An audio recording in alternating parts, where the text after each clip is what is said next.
Absolutely not. My Big Bold Beautiful musical? Fuck no. No, but I'll give it a go, man. 1, 2, 3, 4.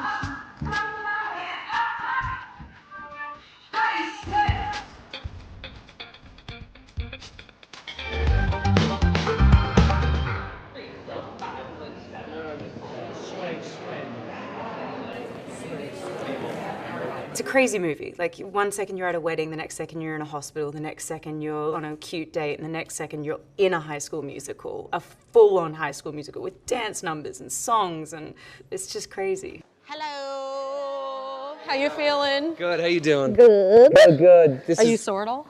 So fucking sore. You want to just review it from the top? Yeah. Yeah? Yeah, sure. All right, from the tippy top. Rehearsing the opening number with Colin. He's dancing his butt off, and he learned it so fast. It's remarkable. This is really not easy choreography, and he learned it in about an hour, and now we're just perfecting. Let's go from everybody entering. Basically, after you crawl through, you do this. You're just gonna tuck it behind your back, and one of the dancers is gonna take it for you. So it'll go how to succeed, 2, 3, 4, 5, 6, 7, 8, 1, 2, 3, 4, 5, 6, 7.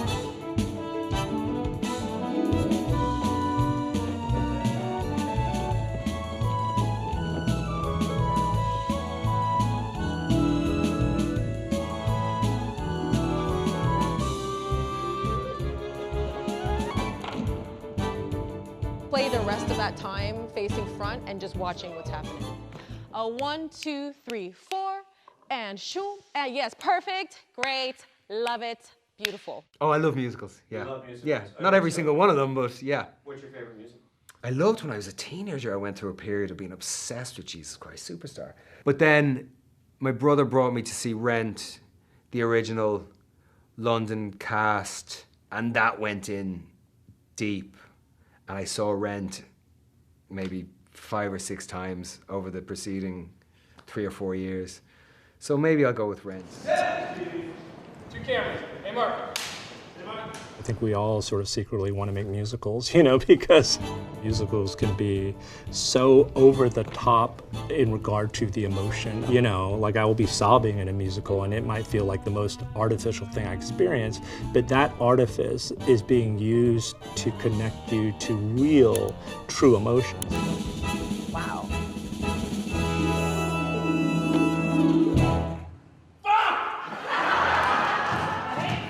I've been waiting for this High School Musical and to see Colin up there doing a song and dance amongst a bunch of 16-year-olds. I'm not even acting in this scene because Sarah is gleeful right now and I am gleeful. I am just like, this is the one I've been waiting for.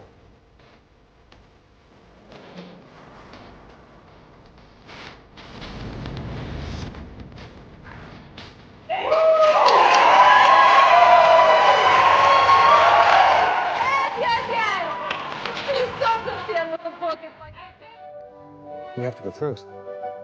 But I think romance in general is some combination of magic and realism. One of the most beautiful things I've ever read. Got such enormous heart. It's funny and it's smart and it's real and it's also fantastical. If you really have an encounter with someone who feels like your soulmate or someone you really know there's some kind of spark, you know, it feels miraculous. You coming? No, I don't dance. I wish you would. Hey, Mark.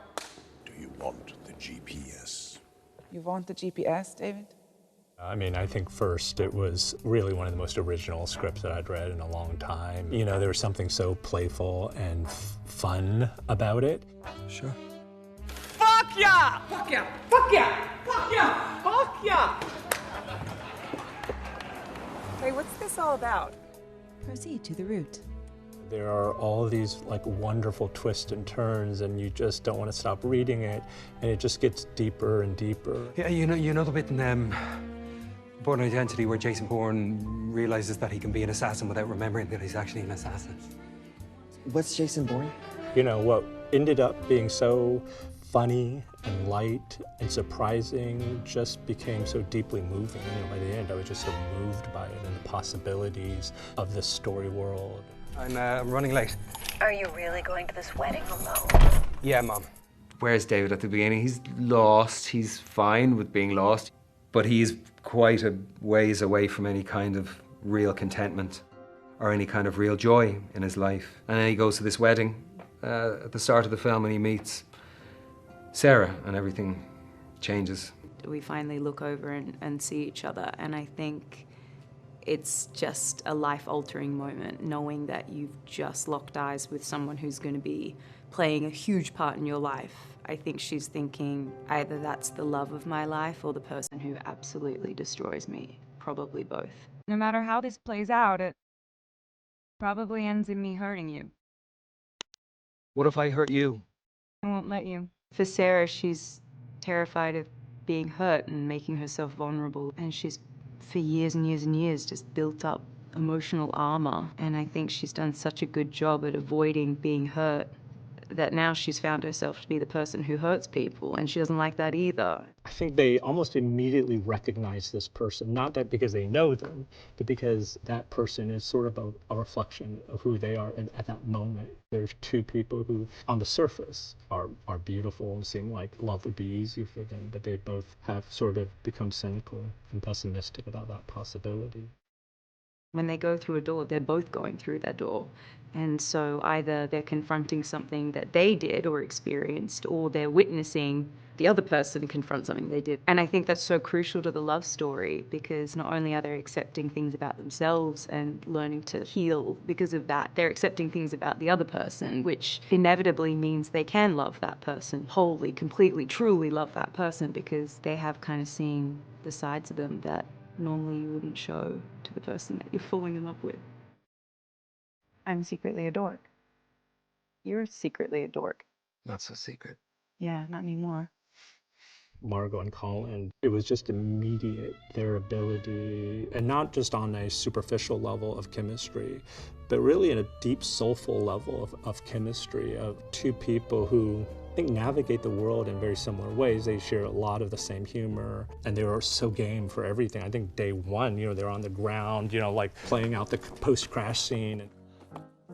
Their ability to improvise and to play off one another was so energizing to not just me as an audience and director, but for themselves, because they could make choices in a scene and add and just make a move, and the other person immediately responded to it in a way that you don't always get. It was really something to behold.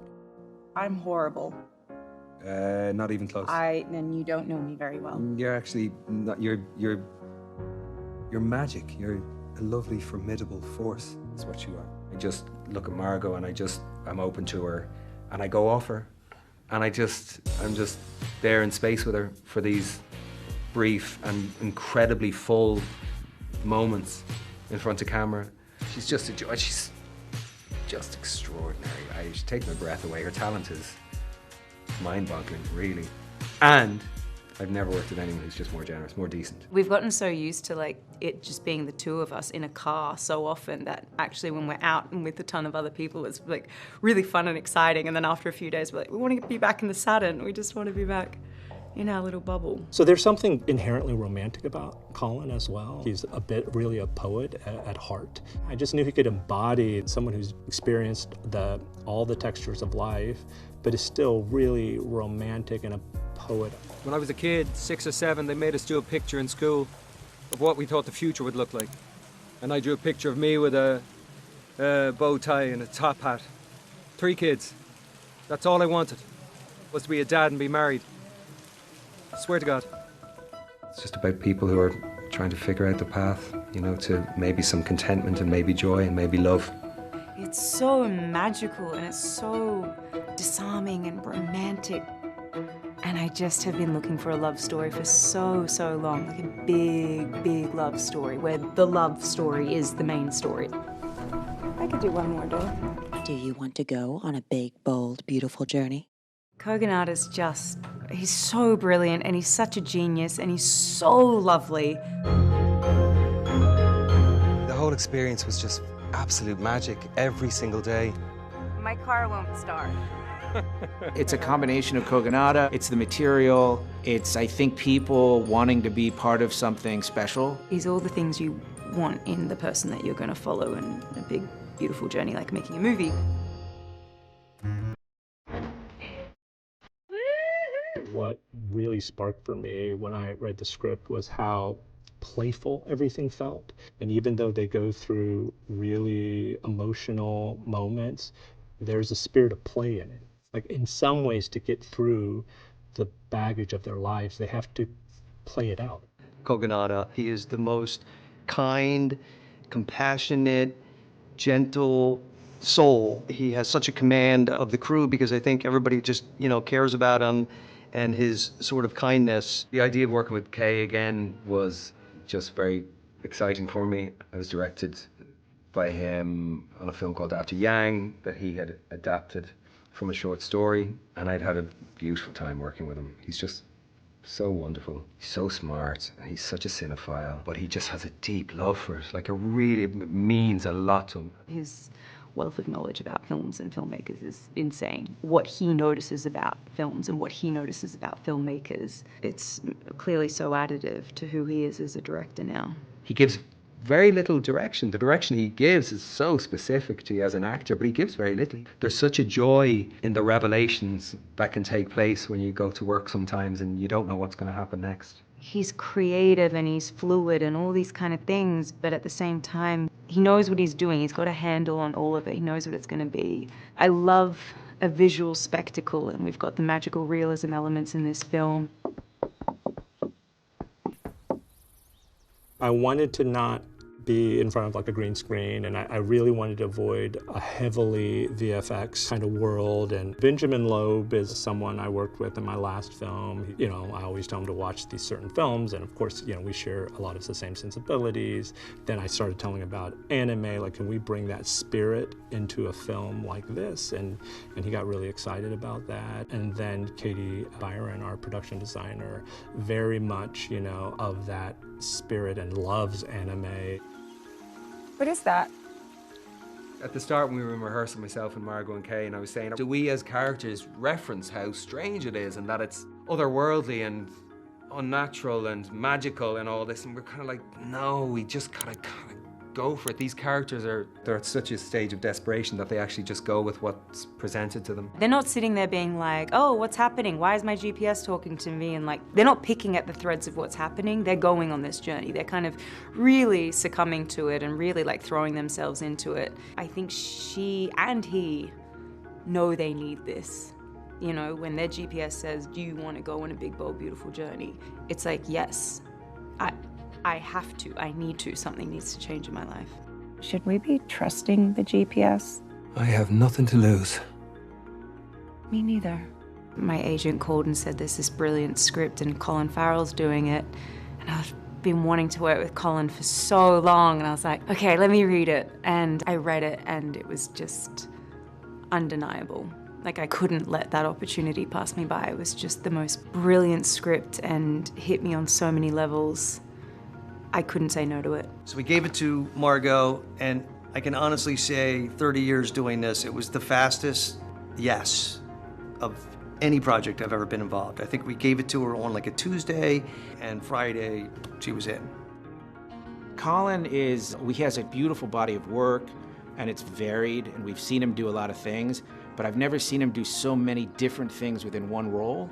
And this role allows for him to just stretch in ways that I just haven't seen him. He's just giving so much, and he's really surrendering to the material in a way that's inspiring. The costumes from Arjun, the cinematography from Ben, everything I'm seeing, the still photographs I'm seeing from the set are so beautiful. The film is so beautiful looking. The beauty of these moments that are so almost mundane, and yet in those moments are the very joys and the very magics of the experience of being a human for however long we get this gift. for me, as I think about my own relationships and needing to evolve, you realize how much you have to deal with your past, how much you have to contend with who you used to be or moments in your life that are still present and still contesting your own ability to move forward. This is a movie where literally our main protagonists have the chance to walk through a door and confront something they did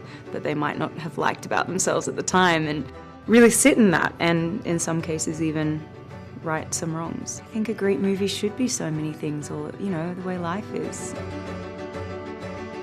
How do you want this to end?